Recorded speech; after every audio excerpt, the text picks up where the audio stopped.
Assalamualaikum warahmatullahi wabarakatuh. Nama saya Ima Maulidia, NIM E2019-1105. Di sini saya akan menanggapi bagaimana UMKM kedepannya dengan adanya PP nomor 7 tahun 2021.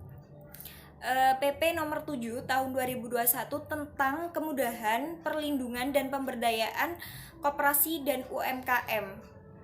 Sesuai dengan UMKM itu ada pada pasal 35 tentang permodalan. Yang dulunya usaha mikro itu modalnya 500 juta, sekarang berganti semua dengan adanya PP nomor 7 tahun 2021.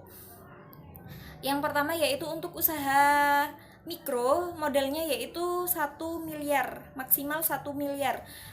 Yang kedua yaitu untuk usaha kecil modalnya yaitu 1 sampai 5 miliar. Yang ketiga yaitu untuk usaha menengah modalnya yaitu 5 sampai 10 miliar. Nah, itu tadi ketentuan modal sesuai dengan pasal 35. Nah, jadi menurut saya dengan adanya PP nomor 7 tahun 2021 ini bisa meningkatkan para UMKM yang dulunya yaitu 19,9% menjadi 30%. Nah, dengan adanya PP nomor 7 tahun 2021 ini banyak transformasi. Yang pertama yaitu menjadikan usaha informal menjadi formal. Yang kedua yaitu teknologi digital menjadi semakin bermanfaat. Yang ketiga yaitu meningkatkan rantai pasok kewirausahaan. Jadi banyak wirausaha baru dengan adanya PP nomor 7 tahun 2021. Yang keempat yaitu menjadikan koperasi modern. Nah, itu saja pendapat dari saya tentang bagaimana UMKM kedepannya dengan adanya PP nomor 7 tahun 2021. Saya Sukma Lintang Nurmalasari, NIM E2019-1110 dari kelas Perbankan Syariah 3. Saya akan menyampaikan pendapat saya tentang perkembangan UMKM di Indonesia ke depannya setelah ada PP nomor 7 tahun 2021. Di sini saya kaitkan dengan pasal 37 yang ada di dalamnya. Nah, di mana pasal 37 ini membahas tentang perizinan usaha berbasis resiko. Jadi bagi para pemilik UMKM ini harus melewati proses perizinan terlebih dahulu untuk memasarkan produk mereka, untuk mendirikan UMKM mereka. Menurut pendapat saya, dengan adanya perizinan ini, peraturan soal perizinan ini tentunya bagi para pemilik UMKM tidak akan sembarangan lagi dalam mendirikan UMKM mereka, tidak akan sembarangan lagi dalam memasarkan produk atau jasa yang akan mereka pasarkan. Sehingga hal ini akan meminimalisir atau mengurangi masalah-masalah yang selama ini banyak para pemilik UMKM rasakan, seperti komplainnya masyarakat dengan tidak sesuainya barang yang mereka pasarkan atau jasa yang mereka berikan kepada konsumen ini tidak memenuhi gitu kelegalan yang sesuai di negara kita gitu. Jadi dengan adanya perizinan ini tentunya akan meminimalisir atau mengurangi masalah-masalah seperti itu, sehingga UMKM di Indonesia ini mampu berjalan dengan baik, sukses dan maju ke depannya, sehingga mampu memberikan dampak yang baik bagi perekonomian di Indonesia ini sendiri. Dan perekonomian di Indonesia mampu membaik kembali dengan adanya UMKM yang sudah diberikan izin oleh pemerintah seperti itu. Saya Arliza Maulidia Hasni, NIM E2019-1143. Video kali ini saya akan memberi tanggapan mengenai PP nomor 7 dari tahun 2021 pasal 38 tentang perizinan UMKM di Indonesia. Pihak pemerintah mempermudah untuk perizinan pembukaan UMKM ini melalui nomor induk berusaha, bisa disingkat dengan INB. Untuk pendaftaran INB ini bisa secara sistem online single submission USS dan juga dibebaskan dari biaya. Dengan kemudahan mengurus perizinan UMKM ini, pemerintah Indonesia berharap UMKM bisa masuk ke dalam sektor formal lebih banyak lagi. Apa sih salah satu penyebab mengapa UMKM di Indonesia ini tidak bisa berkembang? Salah satunya yaitu karena sulitnya mendapatkan permodalan dari perbankan. Nah, dengan perizinan ini UMKM di Indonesia bisa dengan mudah mendapatkan modal dari perbankan.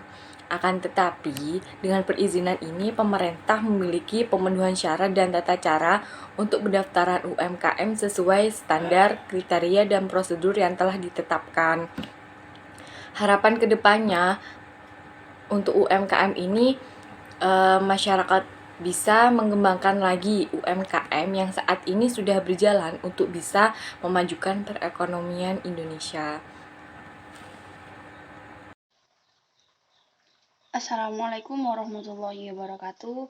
Nama saya Sukaina Dewi, NIM E 2019-1125. Di sini saya akan menanggapi PP 7 tahun 2021 tentang kemudahan perlindungan dan pemberdayaan koperasi dan usaha mikro kecil dan menengah pada pasal 39.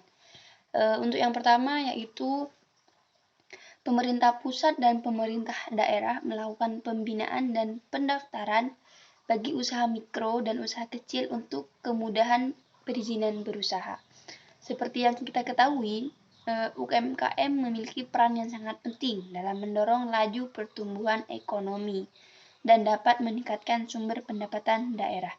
Jadi, menurut saya, dengan adanya pembinaan ini dapat meningkatkan kinerja usaha UMKM serta dapat mempersiapkan dalam menghadapi persaingan usaha di masa yang akan datang.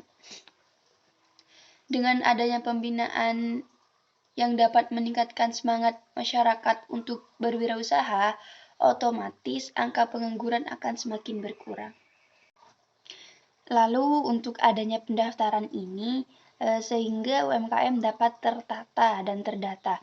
Jadi untuk pemerintah pusat dan daerah itu mudah untuk mengetahui mana yang mikro dan mana yang menengah. Dan juga memudahkan untuk mereka mendapatkan izin beroperasi di lokasi tertentu atau juga dapat mengakses permodalan dengan mudah dan juga bisa mendapatkan bantuan permodalan dari pemerintah sehingga UMKM ini dapat dengan mudah menjalankan bisnisnya. Nah, jadi kesimpulannya menurut saya pada PP 7 tahun 2021 pada pasal 39 ini sudah sangat memudahkan bagi para UMKM untuk menjalankan bisnisnya. Perkenalkan, nama saya Abdullah, NIM E 2019-1124. Hubungan UMKM Indonesia mengenai PP nomor 7 pasal 40, yaitu pelaku usaha mikro dan usaha kecil tidak dapat mengakses perizinan berusaha secara daring. Perizinan berusaha berbasis elektronik, yakni Online Single Submission atau OSS. Permohonan perizinan berusaha terintegrasi secara online dilakukan melalui sistem OSS atau RBA. Adalah sistem perizinan berusaha yang terintegrasi secara elektronik. Sistem OSS dikelola dan diselenggarakan oleh lembaga OSS dalam hal penyelenggaraan perizinan berusaha berbasis risiko. Usaha dengan tingkat risiko rendah cukup memiliki nomor induk berusaha atau NIP sebagai perizinan tunggal. Perizinan tunggal berarti NIP mencakup legalitas, Standar Nasional Indonesia (SNI) dan serta sertifikasi jaminan produk halal (SCBH). Selain itu, NIP juga mencakup standar perusahaan (TDP), API (Angkat Pengenalan Ekspor), serta akses kepabeanan untuk ekspor dan impor. Nah, dengan adanya NIP, kendala dalam perizinan akan mempermudah kegiatan usaha mikro dan kecil.